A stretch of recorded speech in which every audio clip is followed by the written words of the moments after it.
Sir, हम लोग अच्छे दिन की तलाश में पटना जंक्शन पर आए हैं। अच्छा, आप इस पर कुछ प्रकाश डालेंगे? तो अच्छा दिन तो ये है। अच्छा दिन है। हाँ, कि पटना स्टेशन में कितना डेवलपमेंट पहले क्या था? इसमें कोई शक नहीं है। हर चीज़ में जी। बस तो है अच्छा दिन। मोदी जी बोल रहे हैं कि अब की बार 400 पार। हाँ। मोदी जी हैट्रिक पर हैं। हैट्रिक हो सकता है, 400 पर थोड़ा कम हो सकता है, लेकिन हैट्रिक हो मतलब सकता है। लक्ष्य टारगेट 400 का है। हाँ, लक्ष्य तो निर्धारित करना चाहिए भाई, अच्छी बात है। और 400 से 10 को सीट ज़्यादा हो जाए या कम हो जाए, लेकिन हमको तो लगता है 400 सीट पर लड़ भी नहीं रहे हैं। वो पूरा एनडीए का बोल रहा हूँ। एनडीए के वही तो बात बोला, एनडीए के 400 सीट पे। आपने तो 400 सीट पर कहाँ से लड़ रहे हैं? बीजेपी अकेले तो 400 सीट पर नहीं लड़ रही है। आप कौन जिला से हैं? हम वैशाली जिला से हैं। वैशाली। हम्म। तो एनडीए पिछले लोकसभा में 40 में 39 सीट लाई थी। हाँ। तो क्या इस बार 40 सीट लाएगी या उससे कम? 40 में 39 सीट लगेगी, 40 नहीं लगेगी। किशनगंज सीट नहीं लगेगी। किशनगंज नहीं लाएगी। नहीं लगेगी। किशनगंज से जदयू के मुजाहिद आलम है। हम्म। तो पिछली बार तो वो मोदी जी लहर में कांग्रेस पार्टी जीती थी, लेकिन सिर्फ 34,000 वोट से वो हारे थे। वो किशनगंज से जदयू हारा था। तो क्या इस बार आपको अगर वहाँ पर एआईएम चुनाव लड़ता है, एआईएम 3 लाख वोट लाया था पिछली बार और तीसरे नंबर पे था। इसीलिए मैं बोल रहा हूँ ना, वो लोग ज़्यादा मतलब डिफरेंसेस वोट नहीं था किसी में, तीनों लोग में। तीनों 3 लाख लाए। हाँ, लगभग में थे। अगर इस बार चुनाव लड़ती है तो या तो 10,000 20,000 वोट से जीत हार होगी। अख्तरुल इमान साहब चुनाव लड़ रहे हैं। हाँ, लड़ रहे हैं, जदयू तो लड़ रहे हैं। नहीं, वो ओवैसी की पार्टी से लड़ रहे हैं, अख्तरुल इमान। हम मुजाहिद आलम लड़ रहे हैं इससे, जदयू से। अच्छा। और डॉक्टर मोहम्मद जावेद आजाद साहब कांग्रेस पार्टी से। कांग्रेस पार्टी जो अभी मतलब जो सांसद है, अभी हैं सांसद, वो हैट्रिक पर हैं। हाँ, तो मतलब जीत हार का मतलब जो मतलब ज़्यादा डिफरेंसेस नहीं रहेंगे। मोदी जी का आप 3 काम बता सकते हैं जो आपको पसंद है? ऐसे तो मोदी जी बहुत काम किए होंगे, लेकिन 3 काम बता दें। 3 काम में 10 को काम बता देंगे। 3 को लेकिन पूछे इसलिए तीनों बताते हैं आपको। मतलब जनता को देखिए, पर्सनली एक्सपेक्ट के नहीं बोल रहा हूँ कि पर्सनली फ़ायदे के लिए, लेकिन जनरली फ़ायदा बताता हूँ। आज से पहले 10 साल पहले रोड का क्या स्थिति थी? आज से 10 साल पहले बिजली का क्या स्थिति थी? आज से 10 साल पहले जो आज गैस कनेक्शन अपने घर के महिलाएं लोग, मेरी माँ और मतलब बहन लोग 10 साल, हम लोग का तो ज़्यादा एज नहीं है, 30-32 साल एज है। 10 साल पहले देखे कि रोटी पर घर पर खाना बना रही है, खाना खा रही है, आँख में धुल है। 3 काम तो इतना ईजिली मैं बता दिया हूँ। और बहुत ऐसे काम है कि बहुत डेवलपमेंट हुआ है। और देखिए, वोट है, लोकतंत्र है, तो उसका विरोध होगा भी, उसके विपक्ष भी होंगे। आपकी बातों से तो लग रहा है बेकारी, बेरोजगारी, महंगाई कम हुई है 10 साल में। बेरोजगारी इस पार्टी का मतलब सबसे बड़ा मतलब ये नहीं कि बीजेपी का सपोर्टर हूँ तो सब बात सही बोलूँगा, लेकिन जिसने आपने पूछा है इसलिए मैं बताऊँ कि डेवलपमेंट क्या हुआ है। बेरोजगारी इस पार्टी का जो पहले से जो अटल जी के मतलब नियम से जो है, उस परिस्थिति में हमको लग रहा है कि और मतलब नीचे ले गए हैं। बेरोजगारी एक बहुत बड़ी मुद्दा है इस मतलब महंगाई हमको ज़्यादा डिफरेंसेस नहीं। हम तो कांग्रेस में सरकार में थे, हम तो रेलवे में जॉब करते हैं, तो हमको लग रहा था कि जब कांग्रेस के रीजन में जितनी महंगाई थी और जिस समय देश का अर्निंग था वो जो स्थिति, और अभी देश का मतलब GDP अर्निंग जो है, उसके अनुसार महंगाई कोई बड़ी बात नहीं है। इससे बहुत मतलब खराब महंगाई मतलब स्थिति खराब है दूसरे देशों में। अच्छा, 2014 में कितना जनसंख्या है आप समझ रहे हैं? 125 करोड़। 125 करोड़ से ज़्यादा 130 करोड़ हो गया। उसके बाद भी आज लोग भूखे नहीं। देखिए, कुछ लोग मीडिया वाले चल भूखे नहीं, इंडिया में कोई मर रहे हैं। बहुत ऐसे देश है जहाँ लोग भूखे मर रहे हैं। तो इसका मतलब है कि लोग जिसके पास हंगर इंडेक्स में पिछले 10 साल में भारत जो है बहुत बुरे स्थिति में चला गया।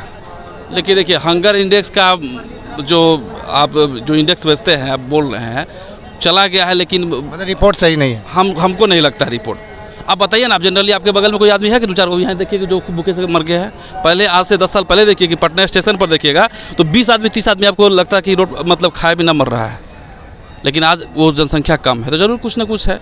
अच्छा, ये बताइए कि गैस सिलेंडर हुआ, आपको हुआ, आटा हुआ, चावल हुआ, तेल हुआ, चीनी हुआ, 2014 के में और अभी ये सब का रेट कम हुआ या बढ़ा? 2014 में मेरा सैलरी था 12,000 रुपया। 12,000 आपका सैलरी था? एक बात बता, लेकिन जो रिक्शा चलाता है, ठेला चलाता है, उसका क्या सैलरी? 10 रुपया यहाँ से लेके अगमकुआ तक का 10 रुपया भाड़ा था। 2014 की बात है, आप है ना, रिक्शा के 10 रुपया भाड़ा था। आज आप यहाँ से अगमकुआ कितना भाड़ा है? अगर पैसेंजर ना मिला तो आपका तो फिक्स है। नहीं, मैं आपका तो सैलरी फिक्स है। सैलरी की बात नहीं है। देखिए, पहले 10 लोग रिक्शा चलाते थे, अभी 100 लोग रिक्शा चला रहे हैं। नहीं, ठीक, रिक्शा नहीं, मतलब ये नहीं कि नौकरी करने वाले हैं, प्राइवेट सेक्टर में, चाहे किसी भी क्षेत्र में, किसी भी क्षेत्र में हो, चाहे अपना स्वरोजगार हो चाहे बिजनेस में, ज़रूर उन लोग का अर्निंग का ग्रोथ दुगना हुआ है। एक मतलब उसको ये नहीं बोलेंगे कि मतलब 1.5 गुना, दुगना हुआ है, तभी कुछ महंगाई इस पर कंट्रोल में, इस बात को समझिए। आप बताइए आज जिस चैनल से है आप है जी, जिस चैनल से है, पहले जो पत्रकारिता होता था मतलब प्रिंट मीडिया हिंदुस्तान जो क्या सैलरी थी, जो हमारे भाई खुद पत्रकार थे प्रिंट मीडिया में थे 10 साल पहले, क्या था उनका स्थिति, आज जो उनका क्या स्थिति है। अच्छा, मोदी जी प्रेस कॉन्फ्रेंस क्यों नहीं करते हैं? आप मीडिया की बात कर ये रहे तो हैं। मोदी जी से पूछिए, हमसे जो पूछे मुद्दे उस पर बताया हुआ है, मोदी जी से पूछ सकते हैं ना। ठीक है, अब ये बताइए कि भारतीय जो मुख्य धारा की मीडिया है वो अपना रोल सही से प्ले कर रही है? देखिए, मुख्य धारा का मीडिया का ओपिनियन क्या है, हर मीडिया का क्या ओपिनियन है, लोकतंत्र है मीडिया का, मतलब ये तो मीडिया से सवाल पूछिए कि भाई आपका क्या मतलब सोच है कि मीडिया का काम है कि जो सरकार विरोधी ये होनी चाहिए, सरकार का जो जनहित मुद्दा है, जो मतलब जो जनता के लिए फेवर में हो, उस चीज़ को सरकार के लिए फोकस करे, ये सब चीज़ होनी चाहिए। लेकिन ये मीडिया ओपिनियन, मीडिया की बात, ये सब चीज़ कौन बोलेगा, समझ रहे ना, लीडरशिप बोलिए, उससे बोलिए, आम जनता से पूछिए जो आम के ज़मीनी मुद्दा है उससे बात कीजिए बस। अच्छा, अब ये बता दीजिए लास्ट क्वेश्चन आपसे कि पिछले 10 साल में मोहब्बत बढ़ी है या नफरत? हमको तो लग रहा है कि बहुत ही अच्छा है। भारत एक ऐसा देश है, भारत एक ऐसा देश है, मैं एक बात को बोलता हूँ कि पार्टी में, सभी पार्टी में जो भारतीय लोकतंत्र है ना, भारतीय लोकतंत्र में ये जो मतलब कौम के प्रति लीडरशिप जो क्वालिटी है ना, ये बहुत गलत है। लेकिन आम जनता में ऐसा कुछ नहीं है।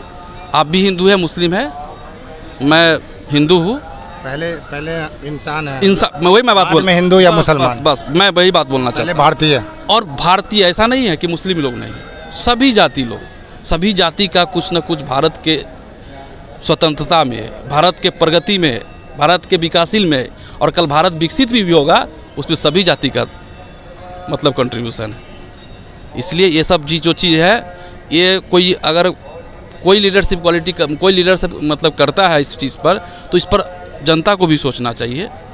अच्छा, अब एक सवाल और करते हैं कि भारतीय जनता पार्टी मुसलमानों को टिकट नहीं देती है और मुसलमान भारतीय जनता पार्टी को टिकट वोट नहीं देता, ऐसा क्यों? ऐसा नहीं है कि देखिए टिकट नहीं देती है। अभी देखिए बताते हैं आपको, हर पार्टी का एक विज़न होता है। जेडीयू अति पिछड़ा ओबीसी बैकवर्ड की राजनीति करती है, जिसका मोस्ट आपके घर में जो मतलब कहाँ से आपका अर्निंग आएगा।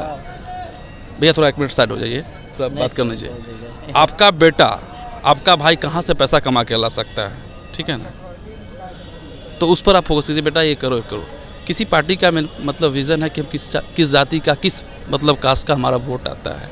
जेडीयू 16 कैंडिडेट खड़ा किया है ना इस बार, जी 16 कैंडिडेट किया है। 16 कैंडिडेट में उसका स्वर्ण कैंडिडेट का लिस्ट देख लीजिए कितना कम है। वही विपरीत बीजेपी में आ जाइए तो बीजेपी में ज़्यादा स्वर्ण लोग हैं। तो कहने का मतलब है कि हर पार्टी का, अच्छा ऐसा मतलब ना कि जेडीयू का क्या स्वर्ण का वोट नहीं है, क्या बीजेपी का अति पिछड़े का वोट नहीं है? वैसे ये नहीं बोल सकते कि मुसलमान बीजेपी को वोट नहीं देता है। मुसलमान देता तभी तो। मुसलमानों को टिकट क्यों नहीं दिया जाता? टिकट अब ये लोकसभा तो मुस्लिम विहीन है और राज्यसभा भी हिंदू मुस्लिम कराता है सर। कुछ लोग कहीं, अब हमको थोड़ा उतना डाटा ध्यान में नहीं है, शायद टिकट उकट शायद 1-2 टिकट हमको सुनने में आया है कि मिला है मुस्लिम लोग को, शायद यूपी में, समझे। लेकिन हो सकता है, डाटा क्लियर नहीं है, लेकिन हो सकता है। लेकिन ये मुद्दा मतलब बीजेपी की पार्टी का अपना पर्सनल मामला है, कैसे क्या है ये सब चीज़ हम लोग नहीं बता सकते हैं क्या मुद्दा है कि नहीं। लेकिन ऐसा कुछ नहीं है कि बीजेपी को वोट मुसलमान नहीं करते हैं, जरूर करते तभी तो सरकार बनती है। मुसलमान को वोट क्यों देगा?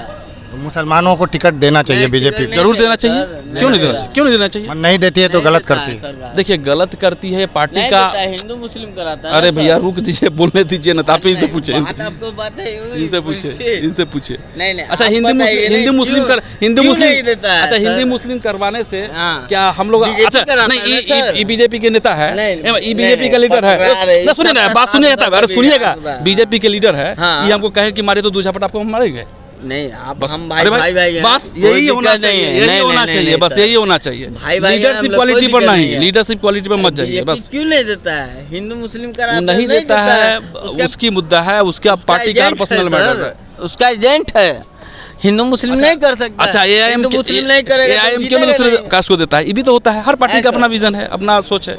नहीं हिंदू मुस्लिम AIM नहीं से- करेगा, कौन नहीं चैनल से है आप? मेरा इंसाफ एक्सप्रेस बिहार है। अच्छा अच्छा, आपका शुभ नाम क्या हुआ? कुणाल कुमार सिंह। कुमार कुमार सिंह। आप किस जाति से बिलोंग करते फिर जाति वाला बात मत पूछिए, नहीं, यही जाति गलत होता बात है। नहीं पूछिए। यही आप लोग देखिए, पत्रकारिता में हैं? अभी आप जाति की बात अभी आपने कहा कहाँ जाति की कि कहा? अपर कास्ट लोग बीजेपी को वोट देते हैं।